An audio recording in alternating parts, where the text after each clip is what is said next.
मेरे प्यारे बच्चे, आज मैं तुझसे एक सत्य प्रकट करने जा रही हूँ, जिसका तुमसे वर्षों तक छुपा किया गया। बच्ची, वह सत्य जो तुम्हारे पूर्वजों ने आशीर्वाद स्वरूप तुम्हारे लिए संजोग कर रखा था, और वह रहस्य जिसे नाग देवता की दिव्य शक्ति ने सुरक्षा दी। बच्चे, लेकिन इस सत्य को तुम तक पहुंचने से पहले छल और स्वार्थ ने इस रोक लिया।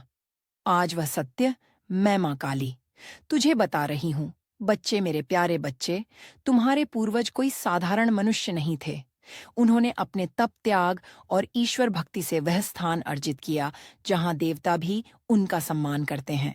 उनकी साधना का फल यह था कि उन्होंने न केवल तुम्हारे लिए बल्कि तुम्हारी आने वाली पीढ़ियों के लिए भी एक दिव्य खजाना सुरक्षित किया। यह खजाना केवल धन का प्रतीक नहीं था बच्चे, बल्कि यह उनके आशीर्वाद, उनकी शक्ति और उनकी तपस्या का फल था। खजाने को उन्होंने उस स्थान पर छुपाया। बच्ची, जो आज भी तुम्हारे परिवार की पूजा अर्चना का केंद्र है, वह स्थान केवल एक देव स्थान नहीं है, बल्कि एक ऊर्जा का केंद्र है, जहां तुम्हारे पूर्वजों की आत्मा आज भी वास करती है। जब भी तुम वहां जाते हो, उनकी कृपा तुम पर बरसती है। लेकिन उनके इस आशीर्वाद को स्वार्थ ने छीन लिया। बच्चे, खजाने की सुरक्षा और नाग देवता का प्रकट होना, तुम्हारे पूर्वज यह जानते थे कि यह खजाना उनके बाद कई स्वार्थी मनुष्यों की लालच का शिकार हो सकता है। इसलिए उन्होंने इस खजाने की रक्षा के लिए बच्चे नाग देवता को नियुक्त किया।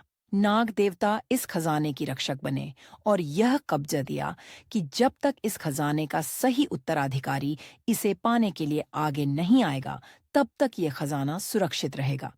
लेकिन मेरे प्यारे बच्चे, यह खजाना तुम्हारे परिवार के सदस्यों को जब मिला, तो उन्होंने इसे अपना निजी अधिकार उन्होंने नाग देवता की चेतावनी की परवाह किए बिना इसे आपस में बांट लिया। उन्होंने सोचा कि यह खजाना अब उनका है और इसके असली उत्तराधिकारी यानी तुमसे और तुम्हारे माता पिता से इसे छुपाया।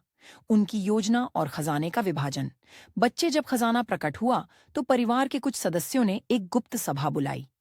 इस सभा में उन्होंने यह तय किया कि यह खजाना केवल उन्हीं लोगों के बीच बांटा जाएगा जो इसमें शामिल थे। उनकी बातचीत कुछ इस प्रकार हुई। बच्चे, मैं तुझे बताती हूँ।